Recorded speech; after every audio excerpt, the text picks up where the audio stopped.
है, बहन जी संघर्ष करो, हम आपका साथ है। बीएसपी की क्या पहचान, नीला झंडा हाथ निशान। बीएसपी का क्या पहचान, नीला झंडा हाथ निशान। बहन जी संघर्ष करो, हम आपका साथ है। बहन जी संघर्ष करो, हम आपका साथ है। बहन जी संघर्ष करो, हम आपका साथ है। बहुजन समाज पार्टी जिंदाबाद, जिंदाबाद, जिंदाबाद। मायावती जी जिंदाबाद, जिंदाबाद, जिंदाबाद। बहुजन समाज पार्टी जिंदाबाद, जिंदाबाद, जिंदाबाद। बहन जी जिंदाबाद, जिंदाबाद, जिंदाबाद। Thank you very much.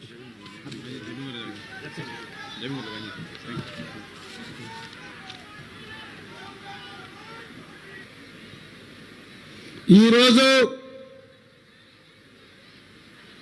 Telangana గడ్డ మీద ఎంతో గొప్ప చరిత్ర ఉన్న పెద్దపల్లి పట్టణంలో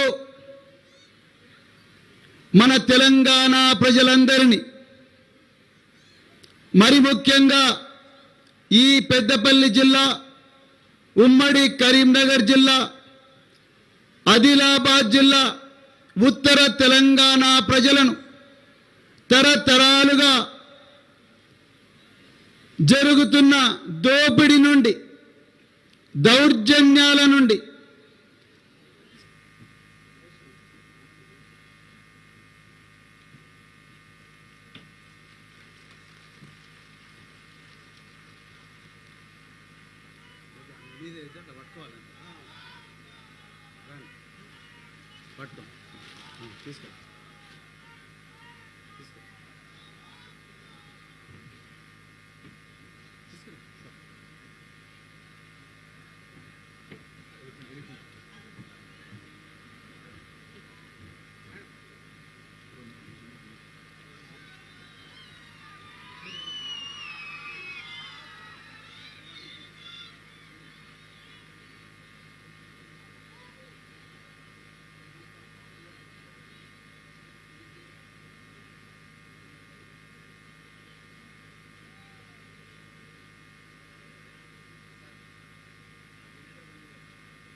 के प्रतीक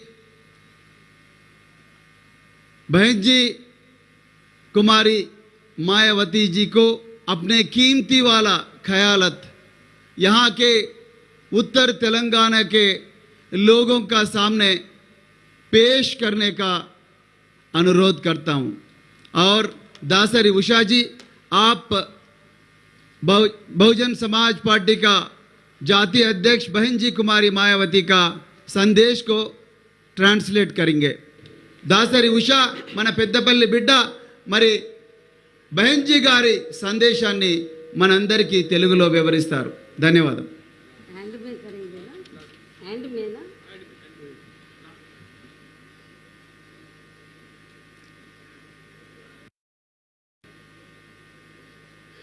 चुनावी जनसभा में इकट्ठा हुए बीएसपी के सभी छोटे बड़े पदाधिकारी एवं कार्यकर्तागण, आज आप लोग यहाँ तेलंगाना स्टेट में विधानसभा के लिए हो रहे आम चुनाव में अपनी पार्टी के उम्मीदवारों के समर्थन में व खासकर पार्टी के यहाँ state president Shri RS. Parveen Kumar, जो काबिल, ईमानदार, मिशनरी व निष्ठावान भी हैं, ये भी चुनाव लड़े हैं और इनको आप लोग अपना मुख्यमंत्री बनाने के खास उद्देश्य के साथ ही मुझे सुनने के लिए यहाँ इकट्ठा हुए हैं। तो उसके लिए मैं आप सभी लोगों का हार्दिक दिल से आभार प्रकट करती हूँ। हालांकि इनकी कामयाबी के लिए यहाँ के स्थानीय कोऑर्डिनेटर व नेताओं के साथ साथ केंद्रीय स्टेट कोऑर्डिनेटर एवं राज्यसभा सांसद श्री रामजी गौतम भी पूरे जी जान से लगे हुए हैं। इनकी भी मैं बहुत बहुत आभारी हूँ। और अब मैं यहाँ हो रहे विधानसभा आम चुनाव में ये कहना चाहूँगी कि हमारी पार्टी ये चुनाव आपके तेलंगाना प्रदेश की अधिकांश विधानसभा की सीटों पर अकेले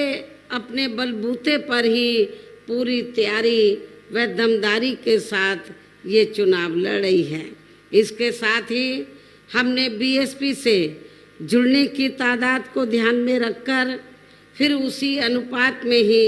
यहाँ सर्व समाज के लोगों को टिकट भी दिए हैं। लेकिन अब मैं आप लोगों का ध्यान यहाँ हो रहे विधानसभा आम चुनाव में अपनी पार्टी बीएसपी को कामयाब बनाने के लिए कुछ ज़रूरी बातों की तरफ दिलाना चाहती हूँ। और इस संदर्भ में सबसे पहले मैं आप लोगों को ये कहना चाहूँगी कि आज़ादी के बाद इस लंबी अवधि में भी यहाँ सभी विरोधी पार्टियों की रही सरकारों में आपके प्रदेश सहित पूरे देश में भी सर्व समाज में से विशेषकर एससी, एसटी, ओबीसी, मुस्लिम व अन्य धार्मिक अल्पसंख्यकों के साथ साथ गरीबों, मजदूरों, किसानों, व्यापारियों एवं अन्य मेहनतकश लोगों का भी सही से विकास व उत्थान आदि नहीं हो सका है, जिनकी सरकारों की नीतियों व कार्यशैली को अब इन्हें और ज़्यादा आजमाने की ज़रूरत नहीं है। और इस मामले में खासकर मैं एससी, एसटी व ओबीसी वर्गों के लोगों को ये भी बताना जरूरी समझती हूँ कि इन्हें परम पूज्य बाबा साहब डॉक्टर भीमराव अंबेडकर के कड़े संघर्ष एवं अथक प्रयासों से भारतीय संविधान के तहत मिले कानूनी अधिकारों में से खासकर सरकारी नौकरियों में जो आरक्षण की सुविधा मिली है, तो उसे भी यहाँ शुरू से ही इन वर्गों के प्रति हीन व जातिवादी मानसिकता रखने वाली सभी विरोधी पार्टियों की रही सरकारें प्रभावहीन बनाने में तथा इसे अब धीरे धीरे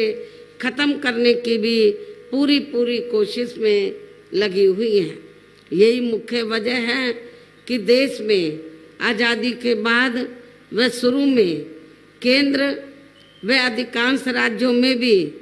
काफ़ी लंबे समय तक सत्ता में आसीन रही कांग्रेस पार्टी ने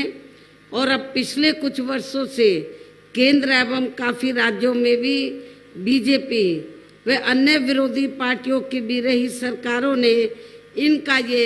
आरक्षण का कोटा अभी तक भी पूरा नहीं किया है। पदोन्नति में आरक्षण को तो इन्होंने मान्य कोर्ट की आड़ में काफ़ी हद तक खत्म ही कर दिया है और इस मामले में लगभग यही खराब स्थिति हमें यहाँ आपके तेलंगाना प्रदेश में भी देखने के लिए मिल रही है। इसके साथ ही अब इन वर्गों के लोगों को प्राइवेट सेक्टर में आरक्षण दिए जाने की व्यवस्था किए बिना ही केंद्र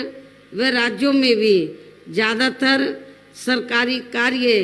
यहाँ प्राइवेट सेक्टर के जरिए देश के अधिकांश बड़े बड़े पूंजीपतियों व धन्ना सेठों को ही दिए जा रहे हैं, जिसके कारण अब पूरे देश में इन वर्गों के लोगों को आरक्षण का बहुत कम ही लाभ मिल पा रहा है और इससे अब पूरे देश में एससी, एसटी के साथ साथ ओबीसी वर्गों को भी काफ़ी ज़्यादा नुकसान हो रहा है। और यहाँ मैं आप लोगों को ये भी कहना चाहूँगी कि कांग्रेस के वरिष्ठ नेता तो इस समय चुनाव के दौरान एससी, एसटी व ओबीसी वर्गों का वोट लेने के लिए ये बड़े पैमाने पर प्रचार कर रहे हैं अपनी चुनावी जनसभाओं में कि जातीय जनगणना होनी चाहिए। लेकिन आप लोगों को ये मालूम होना चाहिए जो जातीय जनगणना कराने की बात कर रहे हैं तो तब तो उनको अपने लोगों को ये मालूम होना चाहिए। और कांग्रेस के नेताओं को मैं बताना चाहती हूँ कि जो आज ये लोग जाति जनगणना की बात कर रहे हैं, जब केंद्र में कांग्रेस पावर में थी, अंग्रेजों के जाने के बाद लंबे अरसे तक पावर में रही, तो अति पिछड़े वर्ग के लोगों ने SC ST की तरह तो अपने लिए भी आरक्षण की मांग की कि केंद्र की सरकार को रिजर्वेशन उन्हें भी देना चाहिए। लेकिन कांग्रेस की सरकार ने उनकी मांग को स्वीकार नहीं किया। पहले काका कालेलकर कमीशन बना, उसकी रिपोर्ट रद्दी की टोकरी में डाल दी, उसको उन्होंने लागू नहीं किया। फिर मंडल कमीशन की रिपोर्ट आई, उसको भी लागू नहीं किया। तो जो कांग्रेस पार्टी आज SC ST OBC को के मामले में, खासकर OBC के मामले में जातीय जनगणना करा के उनको रिजर्वेशन देने की बात कर रही है कि उनको उनका हक मिलना चाहिए, तो जब मंडल कमीशन की रिपोर्ट आई तो उसको उन्होंने लागू नहीं किया।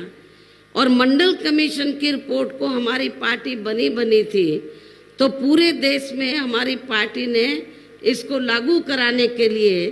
केंद्र की सरकार पर, कांग्रेस पर दबाव बनाने के लिए हमने काफ़ी एजिटेशन किया। लेकिन कांग्रेस ने उसे स्वीकार नहीं किया, मंडल कमीशन की रिपोर्ट को माना नहीं। लेकिन हमारी पार्टी बनी थी और 1989 में हमारे कई मेंबर पार्लियामेंट पहली बार जीत कर आए।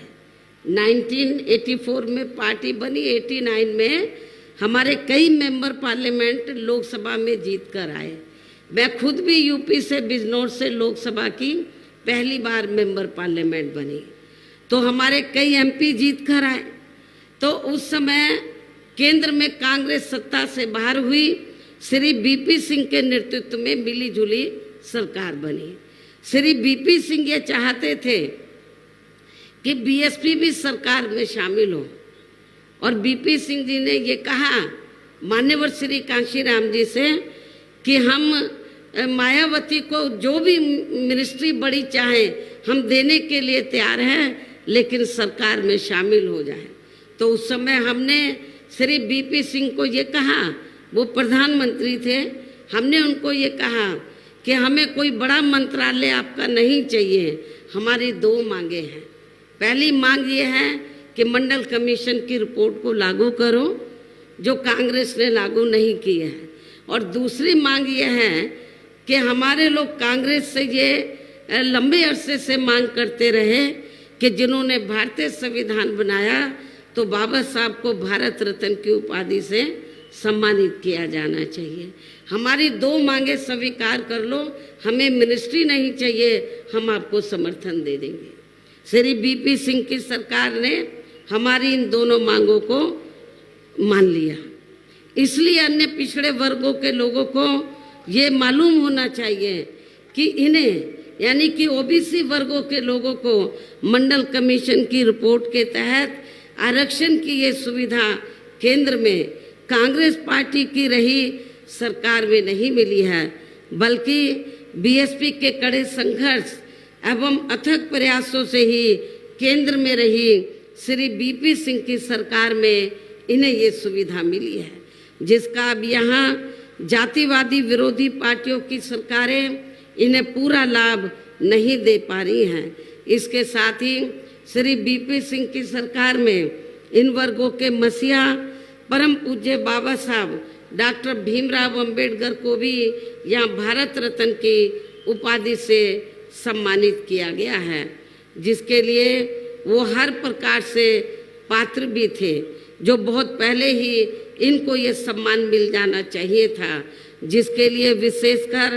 कांग्रेस पार्टी प्रमुख तौर से जिम्मेवार एवं कसूरवार भी है। इससे इन वर्गों के प्रति इस पार्टी की हीन व जातिवादी मानसिकता साफ झलकती है, जिस कांग्रेस पार्टी ने फिर इनके कार्यों को आगे बढ़ाने वाले व हर मामले में समर्पित बाबा साहब डॉक्टर अंबेडकर के कार्यों को आगे बढ़ाने वाले व हर मामले में समर्पित व्यक्तित्व मान्यवर श्री कांशीराम जी के देहांत होने पर उस समय केंद्र में रही इसी कांग्रेस पार्टी की सरकार के चलते इनके सम्मान में एक दिन का भी राष्ट्रीय शोक घोषित नहीं किया गया था। यहाँ मैं इन वर्गों के मामले में ये भी कहना चाहूँगी कि केंद्र द्वारा अभी हाल ही में देश की लोकसभा व राज्य विधानसभाओं में महिलाओं को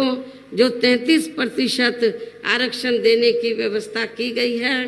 तो उसमें SC, ST व OBC वर्गों की महिलाओं को अलग से कुछ भी आरक्षण नहीं दिया गया है। इतना ही नहीं बल्कि इन वर्गों के लोगों को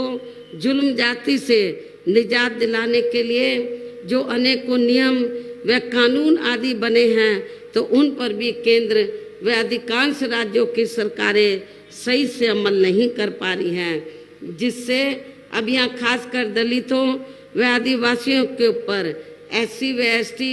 वर्गों के ऊपर शोषण करने वाले लोगों का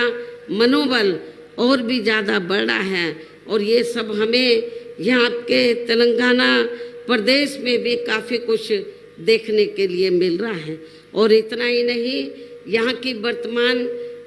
जो रीजनल पार्टी की सरकार है, मुझे मालूम हुआ कि वो इतनी दलितों के खिलाफ हैं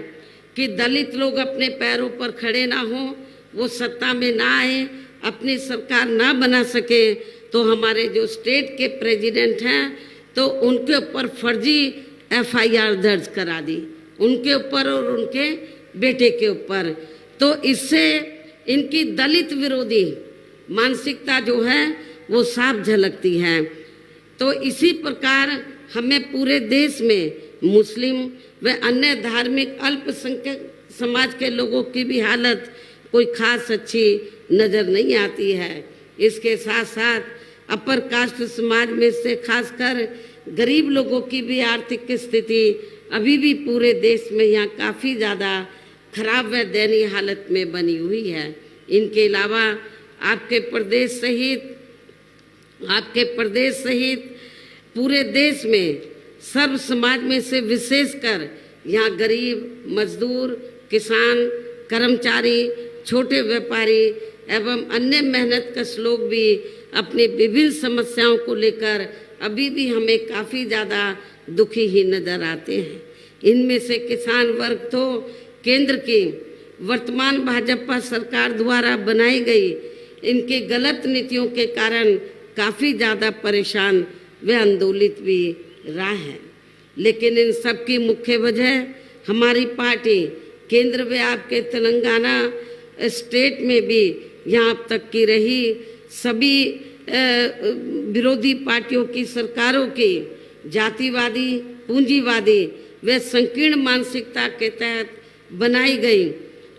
गई उनकी नीतियों, उनकी गलत नीतियों एवं गलत कार्य प्रणाली को ही काफ़ी हद तक जिम्मेवार मानकर चलती है। और इस मामले में खासकर इनकी गलत आर्थिक नीतियों की वजह से ही आए दिन या पूरे देश में गरीबी, बेरोजगारी व महंगाई आदि भी काफ़ी ज़्यादा बढ़ रही है, जिससे आपका अपना प्रदेश भी प्रभावित, जिससे आपका ये प्रदेश भी प्रभावित हो रहा है। इसके साथ साथ अब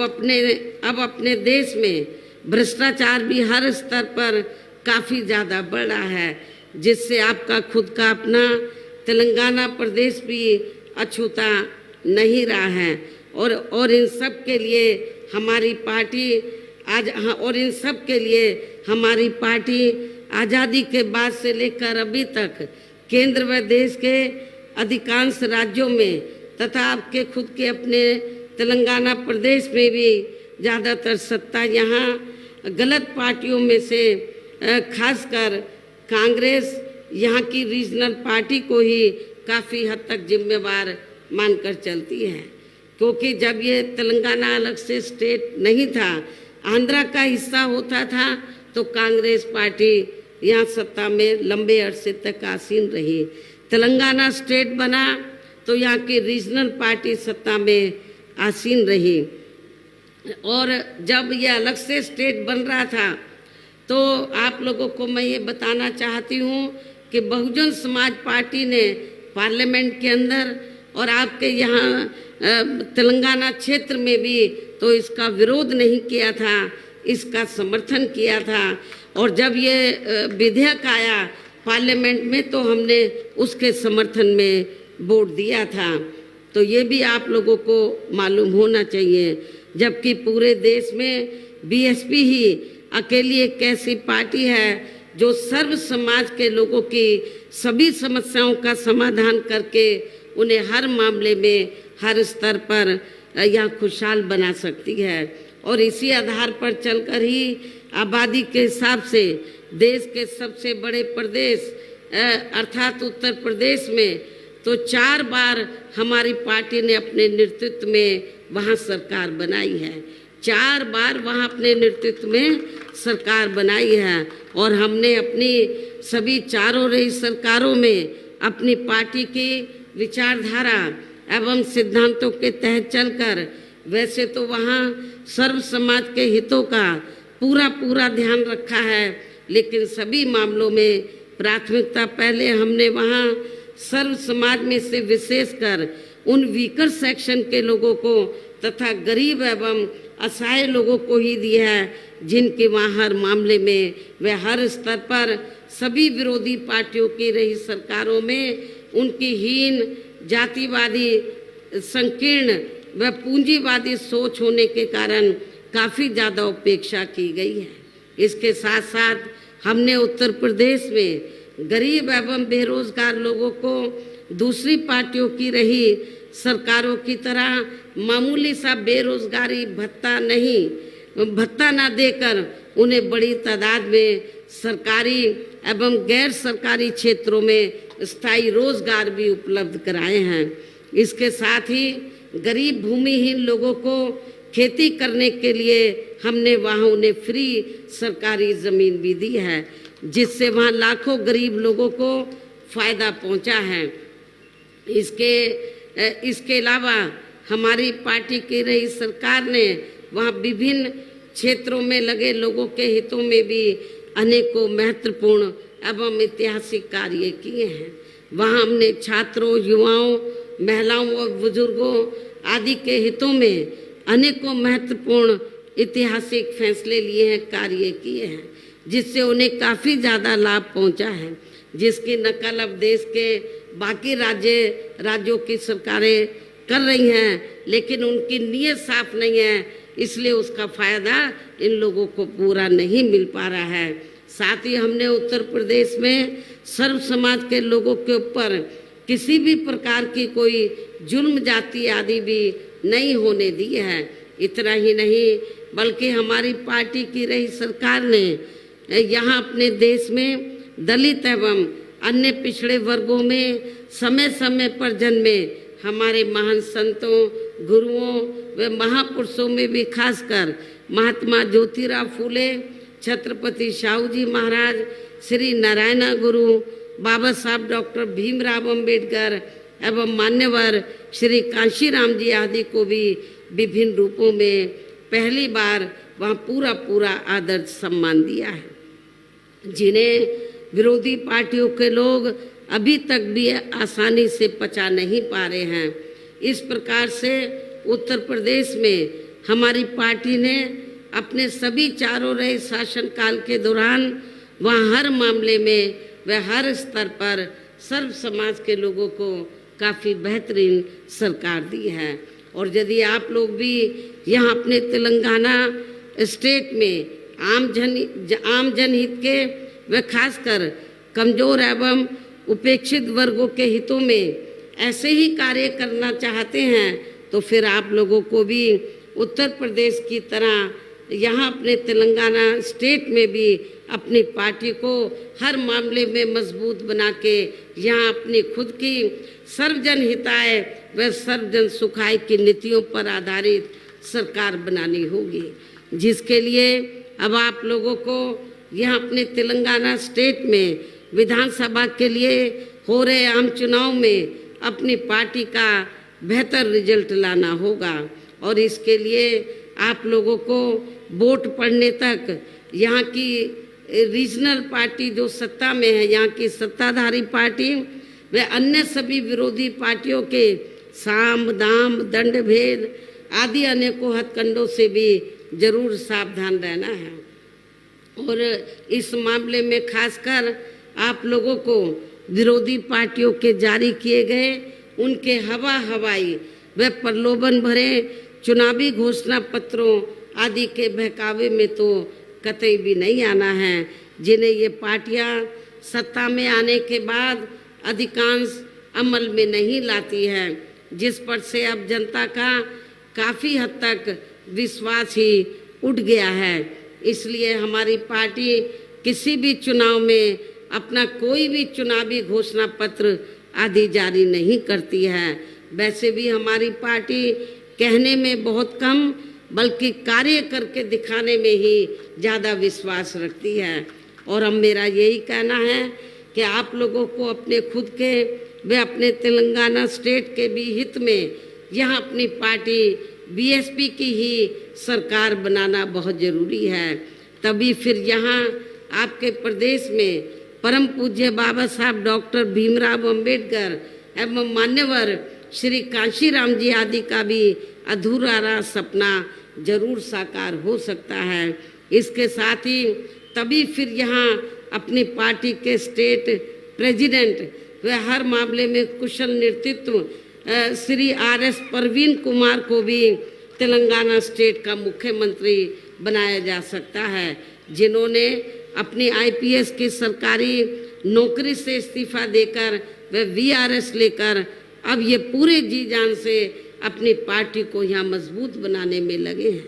जिसे भी खास ध्यान में रखकर अब आप लोगों को श्री आर.एस. परवीन कुमार व पार्टी के अन्य सभी उम्मीदवारों को भी जो यहाँ मंच पर मौजूद हैं उन सभी को भी अपनी पार्टी के हाथी चुनाव चिन्ह के अपनी पार्टी का जो चुनाव चिन्ह हाथी है, हाथी चुनाव चिन्ह के सामने वाले बटन को दबाकर इनको जरूर जिताना है। और इसके लिए अब आप लोगों को वोट पड़ने वाले दिन अपने सभी कार्य छोड़कर वे अपने अपने पोलिंग बूथों पर समय से पहुंचकर अपना वोट डालने के लिए भी जरूर जाना है। इस प्रकार से आप लोगों को अपनी पार्टी को कामयाब बनाने का हर संभव पूरा प्रयास करना है। इसके साथ ही यहाँ मैं ये भी कहना चाहूँगी, इस चुनाव के बाद मैं आपके स्टेट में व साथ लगे आंध्र प्रदेश में भी खासकर नौजवानों को तैयार करने के लिए पार्टी के नेशनल कोऑर्डिनेटर श्री आकाश आनंद को भी बीच में जरूर भेजती रहूँगी। मैं खुद भी इन दोनों राज्यों का दौरा करूँगी ताकि आपके इन दोनों राज्यों में पार्टी और भी ज़्यादा मजबूती के साथ आगे बढ़ती रहे। वैसे यहाँ आपके तेलंगाना स्टेट के party president Shri RS. Parveen Kumar भी अपनी पार्टी को मजबूत बनाने में यहाँ पूरे जी जान से लगे हैं, जिससे अब यहाँ हो रहे विधानसभा आम चुनाव में पहले से बेहतर रिजल्ट आने की भी पूरी संभावना है। तो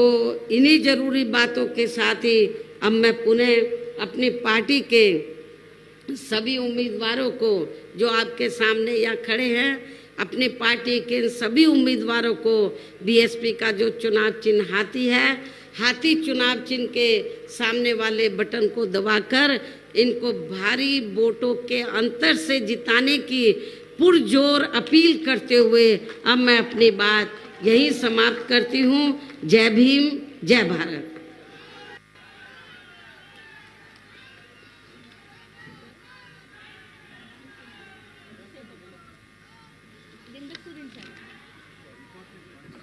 ఇంపార్టెంట్ పాయింట్స్. మరి బెహన్జీ కుమారి మాయావతి గారు తన ప్రసంగాన్ని అనువాదిస్తూ మరి తను అన్న ముఖ్య అంశాలు చెప్పడం జరుగుతుంది. మరి ఇక్కడికి వచ్చినటువంటి బహుజన్ సమాజ్ పార్టీ కార్యకర్తలకి ఆశాజ్యోతి కాబోయే ప్రధానమంత్రి బెహన్జీ కుమారి మాయావతి గారికి శిరస్సు వంచి మరి ఇక్కడికి వచ్చినటువంటి ప్రతి ఒక్కరు కూడా మరి శిరస్సు వంచి అభినందనలు తెలియజేస్తూ ధన్యవాదాలు తెలియజేయవలసిందిగా కోరుకుంటూ అందరికీ ఒక్కసారి జై భీమ్, జై ఫూలే, జై కాశీరామ్.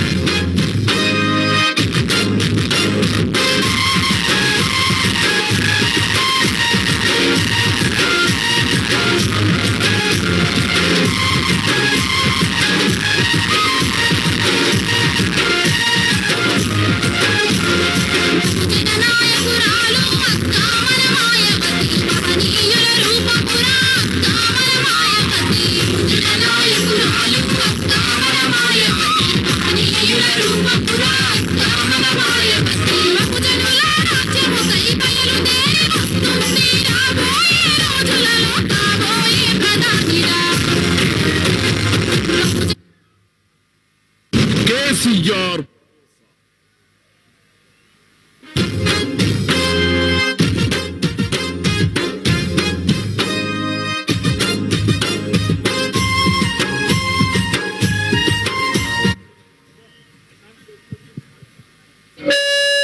నేను గుర్తుకే అక్క అక్క మాయవతి అక్క నువ్వు దేశము యొక్క ఆశ జ్యోతివి అక్క నువ్వు దేశము యొక్క ఆశ జ్యోతివి అక్క అక్క అక్క మాయవాతి అక్క నువ్వు దేశము యొక్క ఆశ జ్యోతివి అక్క నువ్వు దేశము యొక్క ఆశ జ్యోతివి అక్క అక్క అక్క మాయవతి అక్క నువ్వు దేశము యొక్క ఆశ జ్యోతివి అక్క నువ్వు దేశము యొక్క ఆశ జ్యోతివి అక్క అక్క అక్క మాయవాతి అక్క నువ్వు దేశము యొక్క ఆశ జ్యోతివి అక్క నువ్వు దేశము యొక్క